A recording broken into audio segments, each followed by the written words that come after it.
અત્યારે શિવારેવા વિલેજ સ્ટેથી હવે નીકળીએ છીએ.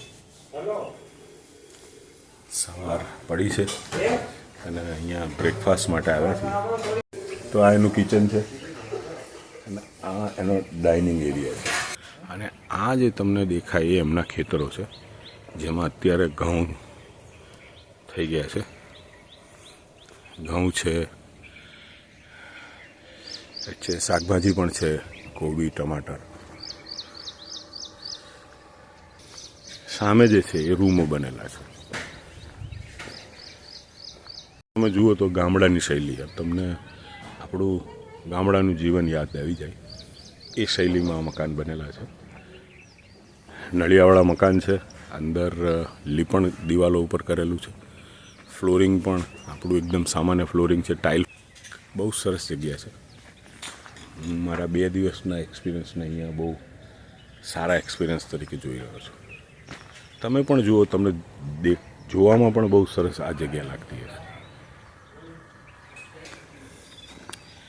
આજનું આયોજન એવું છે કે આજે અહીંથી માંડુ જઈશું. માંડુ કેટલો સમય જશે મને ખબર નથી, પણ મને 2 કલાકની અપેક્ષા છે. અને પછી માંડુથી બેક ટુ હોમ અમદાવાદ માટે નીકળીશું. આમાં નર્મદા પરિક્રમાનો રૂટ છે. આ જ રસ્તે નર્મદાની પરિક્રમા ભાવિકો કરતા હોય છે.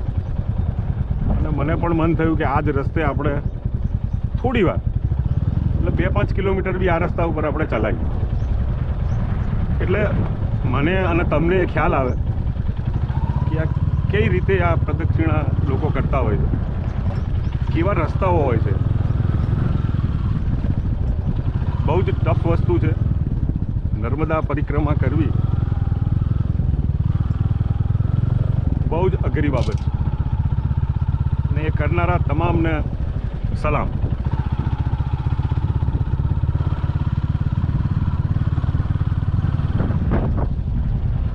અને બાઇક ઉપર આટલી યાત્રા કરવી અઘરી પડી જાય છે, તો આ લોકો તો પગે ચાલીને કેટલું બધું ફરતા હોય. તમે જોઈ રહ્યા છો આવા બધા રસ્તે એ લોકોને ચાલવાનું હોય.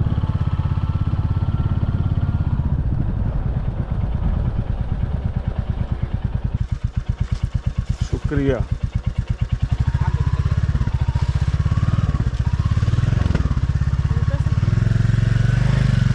પ્રશ્ન નહીં.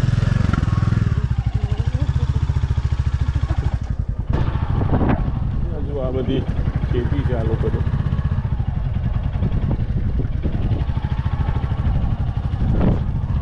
કેળા છે અને પપૈયા છે. અને તો આખરે અમે પ્રણયનગરી માંડુ પહોંચી ગયા છીએ. માંડુ રાણી રૂપમતી અને બાજ બહાદુર આ બંનેની પ્રેમકથાની સાક્ષી બનેલું શહેર છે. હવે એકચ્યુઅલી રૂપમતી આપણે જઈએ છીએ ત્યારે રૂપમતી પેવેલિયન માંડુમાં, જ્યાંથી એવું માનવામાં આવે છે કે રૂપમતી અહીંથી નર્મદાના દર્શન કરતા હતા, એટલે એ જગ્યાએ આપણે જઈ રહ્યા છીએ. રસ્તો જુઓ,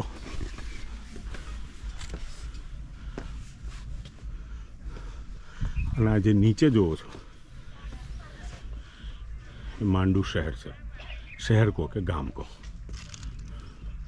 સામે દેખાય છે કદાચ બાજ બહાદુરનો મહેલ છે.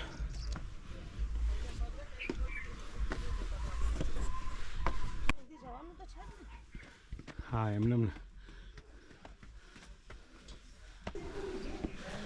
આ જગ્યાના રાણી રૂપમતી મંડપ કહે છે.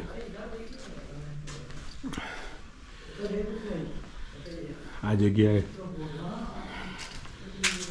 શું ઇતિહાસ છે, શું એના સાક્ષી છે, એના વિશે ઘણા બધા મતાંતરો છે. આપણે બહુ ઇતિહાસમાં ના પડીએ, પણ હા, પણ એક પ્રેમ કહાની, એક પ્રણય કથા આપણે કહી શકીએ. પ્રણય કહાનીઓ હંમેશા ભારતમાં વિવાદાસ્પદ રહી છે. એમાં પણ વિવાદાસ્પદ રહી છે. વાત એવી છે કે રૂપમતી એના નામ પ્રમાણે એમના બહુ જ સુંદર હતા અને બીજી વાત જે છે એ બહુ સુંદર ગાતા હતા. એમની જે ગાવાની શૈલી હતી કે જે રીતે એ ગાતા હતા લોકો મંત્રમુગ્ધ થઈ જતા હતા. અને બાઝ બહાદુર જે છે એ પણ સંગીતમાં બહુ જ ઇન્ટરેસ્ટ ધરાવતા હતા અને એ સારું સંગીત પણ વગાડતા હતા. અને આ જ કદાચ આ સંગીત એ બંનેની વચ્ચેની પ્રેમ કથાનું બીજ રોપાયું. આ જ બધી જગ્યાઓ છે જ્યાં એ બાઝ બહાદુર અને રૂપમતી આ બંને મળતા હતા. હવે બાઝ બહાદુરની જો આપણે વાત કરીએ તો બાઝ બહાદુર એક અફઘાન સુલતાન હતા અને એ અહીંયા સત્તા ધરાવતા હતા.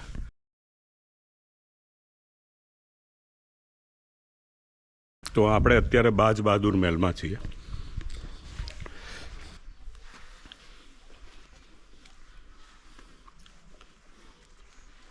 તો વાયકા એવી છે કે આની સામે એક કુંડ છે જેને રેવા કુંડ કહેવાય છે.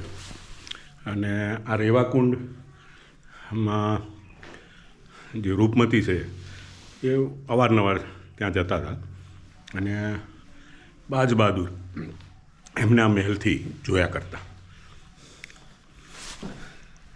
હા દોસ્તો, પ્રેમમાં એકબીજાને જોયા કરવાની પણ એક અલગ મજા હોય છે. આ બધું જ નોર્મલ ચાલતું હતું, પરંતુ જ્યારે અકબરે હુમલો કર્યો, અકબરના સેનાપતિ આદમ ખાએ અહીંયા હુમલો કર્યો, એના બે કારણો હતા. એક તો બાદશાહ અકબરનો હુકમ હતો અને આદમ ખા પોતે રૂપમતીને પ્રેમ કરતા હતા.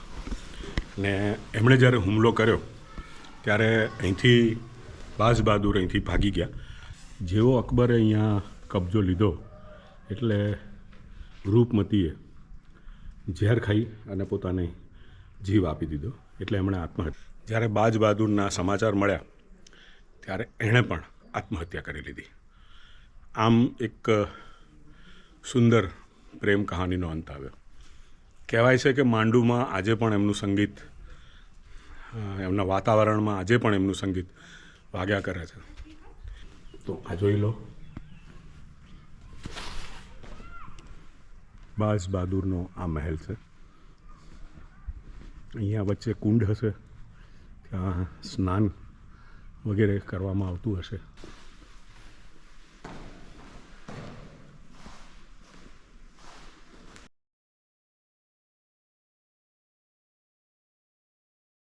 તો આપણે માંડુના જહાજ મહેલમાં આપણે આવી ગયા છીએ. આ અહીંના બે તળાવોને જોડતું આ એક મોન્યુમેન્ટ છે કે આ એક મહેલ છે. એક અહીંયા તળાવ છે અને એક પેલી બાજુ છે. અને દેખાવમાં એક જહાજ જેવું છે એટલે આનું નામ જહાજ મહેલ પાડવામાં આવ્યું છે. આનું બાંધકામ ખિલજી વંશના ગિયાસુદ્દીન ખિલજીએ કરાવ્યું હતું અને એણે આ બનાવડાવ્યું હતું. એટલે આ ખિલજી સામ્રાજ્યના અંતર્ગત બન્યું હતું. માંડુમાં તમે આમ જુઓ તો સલ્તનત વંશના અવશેષો છે, મુગલ વંશના છે, ખિલજી વંશના છે અને અંગ્રેજોના પણ અહીંયા ઘણા બધા અવશેષો છે. એટલે આમ જોવા જઈએ તો ભારતના ઇતિહાસમાં માંડુ એ બહુ મહત્ત્વની નગરી રહી હશે. કારણ કે એક તો આ ટેકરી ઉપર આવેલી છે, અહીંથી આખો નીચાણનો પ્રદેશ ઉપર નજર રાખી શકાય એવું છે. એટલે કદાચ આનું મહત્ત્વ હશે.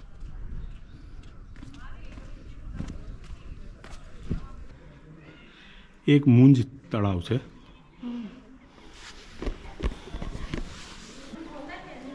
બંને બાજુ તળાવ અને વચ્ચે આ મહેલ.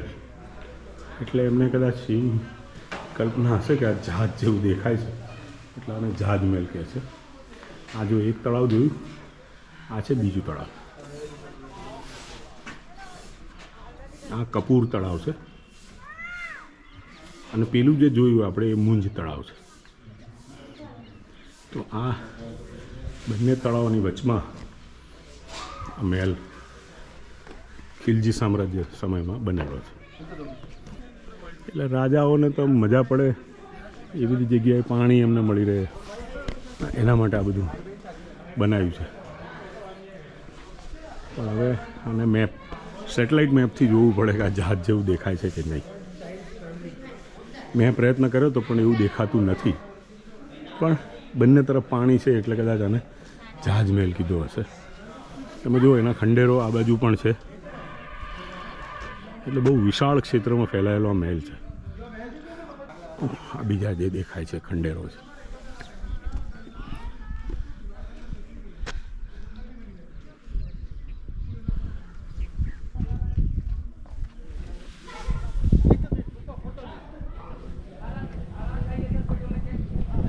તમને આ એક કુંડ છે. આ કુંડમાં પાણી ભરાઈ રહે કારણ કે અમે આ છત છે એના માટે વ્યવસ્થા કરી છે જે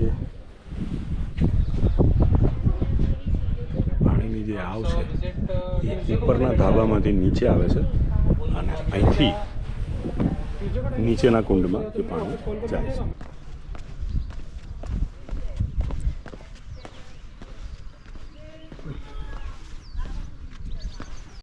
એટલે અહીંયા કેટલાક આ અવશેષો છે